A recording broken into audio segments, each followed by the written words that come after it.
الحمدللہ رب العالمین والصلاة والسلام علی سید المرسلین اما بعد فاعوذ باللہ من الشیطان الرجیم بسم اللہ الرحمن الرحیم الصلاة والسلام علیک یا رسول اللہ وعلی آلک واصحابک یا حبیب اللہ الصلاة والسلام علیک یا نبی اللہ وعلی آلک واصحابک یا نور اللہ۔ فیضان قرآن کے سلسلے میں حاضر ہیں اور آج سورہ زمر کی آیت نمبر 53 سے قرآن پاک کا درس سنیں گے۔ آیت مبارکہ بڑی ہی مشہور آیت ہے، اللہ تعالیٰ کی رحمت اور اس کی شان کریمی اور شان مغفرت کے بیان پر مشتمل ہے۔ ارشاد ہوتا ہے بسم اللہ الرحمن الرحیم قل یا عبادی الذین اسرفوا علی انفسہم لا تقنطوا من رحمت اللہ ان اللہ یغفر الذنوب جمیعا انہ هو الغفور الرحیم۔ اے حبیب تم فرماؤ، اے میرے وہ بندو جنہوں نے اپنی جانوں پر زیادتی کی، اللہ کی رحمت سے مایوس نہ ہونا، بے شک اللہ سب گناہ بخش دیتا ہے، بے شک وہی بخشنے والا مہربان ہے۔ یہ آیت مبارکہ قرآن پاک کی معروف اور مشہور آیات میں سے ہے کہ اللہ تعالیٰ نے اپنی شان کریمی اور شان رحمت کا بیان فرمایا کہ جو لوگ گناہ گار ہیں، اپنی جانوں پہ ظلم کر بیٹھے، زیادتی کر بیٹھے، گناہوں کے مرتکب ہوئے، وہ اللہ تعالیٰ کی رحمت سے مایوس نہ ہوں۔ اللہ تعالیٰ کی رحمت بڑی وسیع ہے، اس کی شان مغفرت بڑی عظیم ہے، وہ چاہے تو سارے کے سارے گناہ معاف فرما دیتا ہے۔ بندہ خدا کی بارگاہ میں رجوع کرے، اللہ تعالیٰ اس کے رجوع کو، اس کی توبہ کو قبول فرماتا ہے، اس کی مغفرت فرماتا ہے۔ اور اس آیت مبارکہ کا ایک ایک لفظ اللہ تعالیٰ کی رحمت کے بیان پر مشتمل ہے۔ سب سے پہلے تو فرمایا قل، اے حبیب تم کہو، تم یہ اعلان کرو۔ نبی پاک علیہ الصلاۃ والسلام کی زبان مبارک سے یہ اعلان کروایا گیا جو خود رحیم ہیں، رحمت ہیں، رحمت للعالمین ہیں۔ رحمت للعالمین صلی اللہ علیہ وآلہ وسلم کی زبان سے اللہ تعالیٰ اپنی رحمت کا اعلان کرواتا ہے۔ پھر فرمایا یا عبادی، اے میرے بندو۔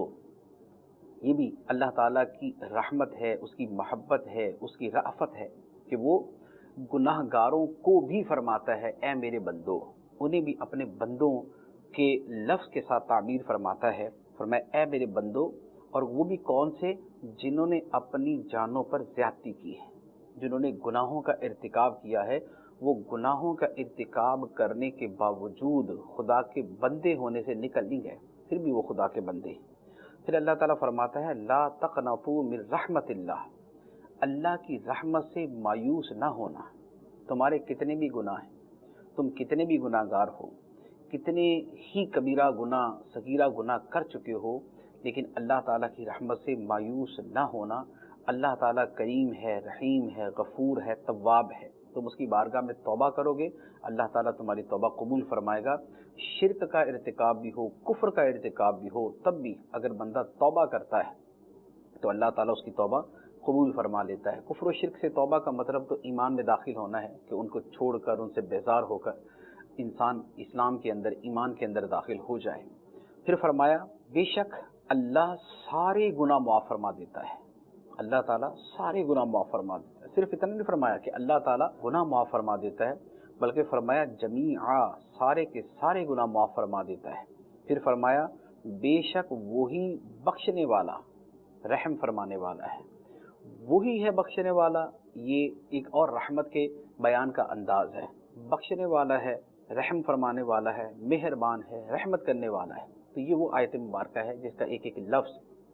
اللہ تعالیٰ کی رحمت پر مبنی ہے، اللہ تعالیٰ کی رحمت کے بیان پر مبنی ہے۔ پھر اس میں یہ فرمایا گیا کہ اللہ تعالیٰ کی رحمت سے مایوس نہ ہونا۔ آیت کے اندر جو آگے اور پچھلے الفاظ ہیں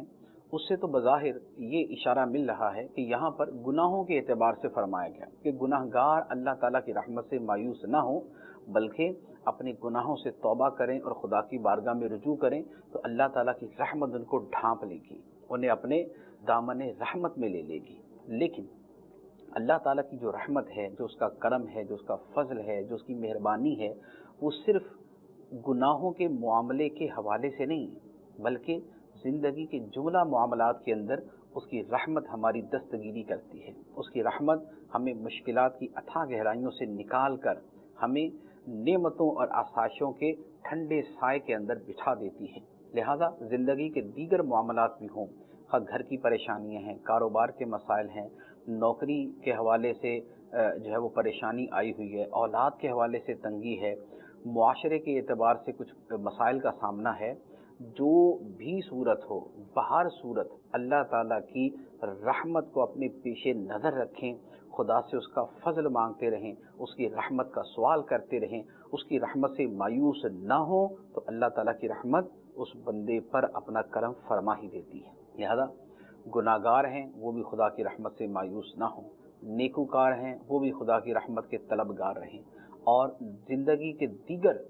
معاملات کے اندر جہاں کہیں کوئی پریشانی آئے، کوئی مصیبت آئے، اللہ تعالیٰ کی رحمت سے مایوس نہ ہوں، اس کی رحمت کی دعا کریں، اللہ تعالیٰ کی طرف لو لگا کے رکھیں، اس سے اس کی رحمت کی بھیک مانگتے رہیں، انشاءاللہ عز و جل رحمت پہنچ ہی جاتی ہے. اور پھر مایوس ہونا ویسے بھی بزدلی کی علامت ہے، کم ہمتی کی علامت ہے، بے حوصلہ ہونے کی علامت ہے. اور پر امید رہنا، اللہ تعالیٰ کی رحمت پہ نظریں رکھنا اور اللہ تعالیٰ کی رحمت سے پر امید رہنا، یہ با ہمت، با حوصلہ، پر عزم لوگوں کا طریقہ ہے. تو کسی بھی حال میں اللہ تعالیٰ کی رحمت سے مایوس نہ. بیماری آتی ہے آدمی بڑا پریشان ہو جاتا ہے، مصیبت آتی ہے آدمی بڑا پریشان ہو جاتا ہے، لیکن اگر رحمت الہی کا امیدوار رہے اور اس کی دعا مانگتا رہے اور رحمت الہی کا دامن تھام کے رکھے تو اس مصیبت سے نکل ہی جاتا ہے. اس کے بعد اگلی آیت میں اللہ تعالیٰ کی طرف رجوع کرنے اور اس کی فرما برداری اختیار کرنے کا حکم دیا گیا. ارشاد فرمایا وَأَنِيبُوا إِلَىٰ رَبِّكُمْ وَأَسْلِمُوا لَهُ مِن قَبْلِ أَن يَأْتِيَكُمُ الْعَذَابُ ثُمَّ لَا تُنصَرُونَ. اور اپنے رب کی طرف رجوع کرو اور اس وقت سے پہلے اللہ کے حضور گردن رکھ دو کہ تم پر عذاب آئے پھر تمہاری مدد نہ کی جائے. یہ آیت مبارکہ اپنے معنی و مفہوم کے اعتبار سے بڑی واضح ہے کہ اس میں یہ فرما دیا کہ اس میں پچھلی آیت سے بھی اگر کسی کے ذہن میں کچھ غلط فہمی پیدا ہوتی ہے تو اس کا بھی ازالہ کر دیا. رحمت الہی کی طلب کا یہ مطلب نہیں کہ بندہ گناہوں میں ڈوب جائے اور نافرمانیوں کو اختیار کرنا شروع کر دے اور عذاب الہی سے بے خوف ہو جائے، اللہ تعالیٰ کی خفیہ تدبیر کو بھلا دے اور بولے کہ مجھے اللہ تعالیٰ کی رحمت پہ بڑی امید ہے. اس کا مطلب یہ نہیں تھا. فرما دیا اپنے رب کی طرف رجوع کرو، رحمت الہی کے طلبگاروں اور اللہ کی رحمت کی امید رکھنے والوں اور اس کی رحمت سے مایوس نہ ہونے والوں، اپنے رب کی طرف رجوع کرو اور اس سے پہلے اللہ کے حضور جھک جاؤ کہ تم پر خدا کا عذاب آ جائے پھر تمہاری مدد نہ کی جائے. لہٰذا عذاب الہی کے آنے سے پہلے، خواہ وہ دنیا میں آئے یا وہ